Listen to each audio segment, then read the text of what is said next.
계엄 사태가 벌어지기 전에 1,400원만 넘어도 그때는 이제 외환당국에서 비상이다 이렇게 인지를 했었는데 지금은 1,420원, 30원 그리고 50원까지도 밀릴 수 있다 이런 관측들이 나오던데 혹시 그 저항선이 좀 뚫릴 가능성이 있을까요?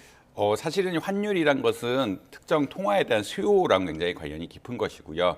우리나라 경제 상황이 사실 안 좋아진 경향들이 분명히 있고 특히나 이제 미국이 트럼프 행정부가 들어오게 되면은 관세 같은 것을 올리게 되면 아무래도 수출이 위축되는 것이 아니냐라는 또 의견도 있습니다. 예. 수출이 위축되게 되면은 또 어떤 일들이 벌어지면 달러 수급이 원활해지지 않거든요. 그럼에 따라서 사실 환율이 좀 올라간 이런 경향성들이 있고 네. 불확실성이 커지면서 환율이 올라간 이런 경향성들이 있는데 사실 이제 이런 환율의 추세란 것은 결국 펀더멘탈에 대한 수요 그런 불확실성에 반응하는 이런 것이기 때문에 1,400원대가 이제 아예 어떻게 보면은 불가능한 상황은 아닌 것 같다. 네.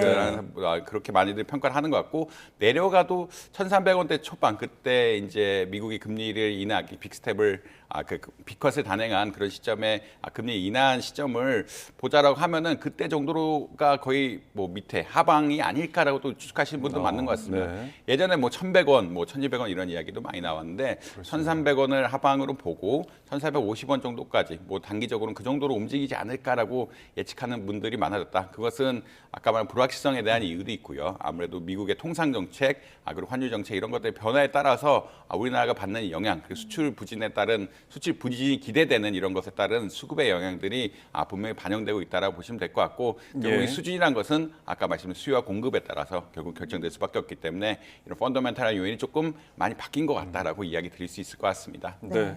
이렇게 우리 경제가 좀 불확실하고 좀 불안정한 모습을 보이니까 정부에서도 일단은 바쁠 수밖에 없는데 최상목 경제부총리 외국과의 소통을 좀 강화하고 있는 것 같더라고요.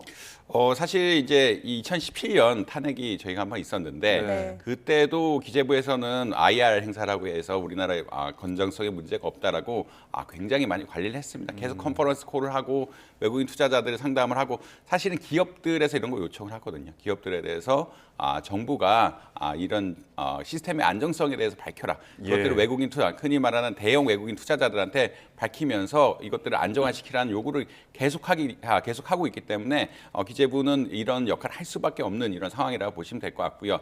기업들이 말하는 것도 당연히 중요하지만 기업들 차원에서는 이 국가가 이렇게 얘기를 해주는 것이 훨씬 신뢰성이 높고 그렇기 때문에 대한상이라든지 이런 쪽에서 계속 기재부에 요구를 하고 있다라고 제가 알고 있습니다. 그렇다는 네. 얘기는 어떤 얘기냐면 지금 계엄 상황이 왔고 계엄 사태가 이제 해결이 됐고 그다음에 이런 일들이 다시는 일어나지 않을 것 같고 경제적으로는 큰 문제가 없을 것 같다라는 시그널들을 명확하게 그리고 문서로 이렇게 밝히면서 정부가 개런티 해주는 것을 원하고 있고 이에 따라서 어떤 기재부에서는 이것들을 수행할 수밖에 없는 굉장히 요새 컨퍼런스 콜이 많다라고 이야기하고 네. 있거든요. 실제로 2017년에 가면 홍콩에 가서도 IR 행사를 하고 전 세계를 돌아다니면서 우리나라 국채라든지 이런 것들 채권 발행할 때 문제가 없게 노력을 많이 했던 상황들이기 때문에 실제로 요번에도 그렇게 하지 않을까. 특히나 1월 달에 발행하는 채권들이 굉장히 중요합니다. 1월 달에 발행하는 외평채 같은 것들이 한 해에 금리를 결정하는 중요한 요인이기 때문에 12월에 어떻게 보자라면 굉장히 노력을 많이 할 것이다라고 우리나라 문제가 없고 대신도에 문제가 없고 이것도 투자자들이 알아줬으면 좋겠고 이것을 데이터로 만들어가지고 큰 문제가 없을 거다라고 명확히 밝히는 역할들을 기재부가 굉장히 많이 할 것이다라고 예측할 수 있을 것 같습니다. 네. 네.